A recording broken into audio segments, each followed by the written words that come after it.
Chamber international തൂക്കുപാലം ലീജിയന്റെ നേതൃത്വത്തിൽ തൂക്കുപാലം bus stand ശുചീകരിച്ചു. വർഷങ്ങളായി കൂടിക്കിടന്നിരുന്ന മാലിന്യങ്ങൾ നീക്കുവാൻ നിരവധി തവണ ഗ്രാമപഞ്ചായത്തിനോട് ആവശ്യപ്പെട്ടെങ്കിലും നടപടിയില്ലാതെ വന്നതോടുകൂടിയാണ് ലീജിയൻ അംഗങ്ങളുടെ നേതൃത്വത്തിൽ ശുചീകരണ പ്രവർത്തനങ്ങൾ നടത്തിയത്.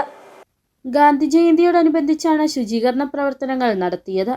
പരിപാടി നെടുങ്കണ്ടം ഗ്രാമപഞ്ചായത്ത് അംഗം രമ്യമോൾ ഉദ്ഘാടനം ചെയ്തു. ഒരുപാട് സന്തോഷമുണ്ട്. കാരണം ഇങ്ങനെ ഒരു സംഘടനകൾ മുന്നോട്ട് വന്നാൽ മാത്രമേ ഇനി നമുക്ക് ഇതുപോലുള്ള ഒരു നവീകരണവും വൃത്തിയാക്കലും ഒക്കെ മുന്നോട്ട് പോകാൻ സാധിക്കത്തുള്ളൂ. ഒരുപാട് നമ്മൾ ഓരോ വർഷവും തൊഴിലുറപ്പുകാരെ കൊണ്ടും കുടുംബശ്രീ അംഗങ്ങളെ കൊണ്ടും ഒക്കെയാണ് ഇത് ചെയ്യിക്കുന്നത്. അവർക്കൊരു ബുദ്ധിമുട്ട് പോലെയാണ്. നിരവധി തവണ ഗ്രാമപഞ്ചായത്തിനോട് ആവശ്യപ്പെട്ടിരുന്നെങ്കിലും മാലിന്യങ്ങൾ നീക്കം ചെയ്യാത്ത സാഹചര്യത്തിലാണ് ലീജിയൻ സ്വമേധയാ ശുചീകരണ പ്രവർത്തനം ഏറ്റെടുത്തത്.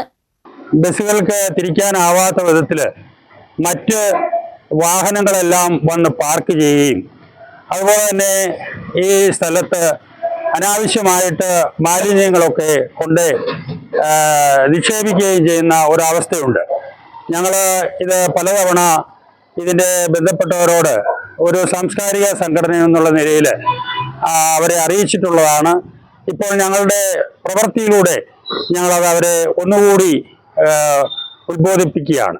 1 മണിക്കൂറിനുള്ളിൽ തന്നെ ചാക്ക് കണക്കിന് മാലിന്യങ്ങളാണ് ബസ് സ്റ്റാൻഡിൽ നിന്നും ശേഖരിച്ചത്. ബസ് സ്റ്റാൻഡ് കവാടത്തിൽ കാഴ്ച മറച്ചു നിന്നിരുന്ന കാടും പടലവും പ്രവർത്തകർ നീക്കം ചെയ്തു. ലീജിയൻ ഭാരവാഹികളായ K Thomas, Unnikrishnan Nair, Sasi V, Shibu PV, Mohanan Nair, Mohanachandran, Najeeb CM, Mohandas തുടങ്ങിയവർ നേതൃത്വം നൽകി. City vision, Nedumkandam.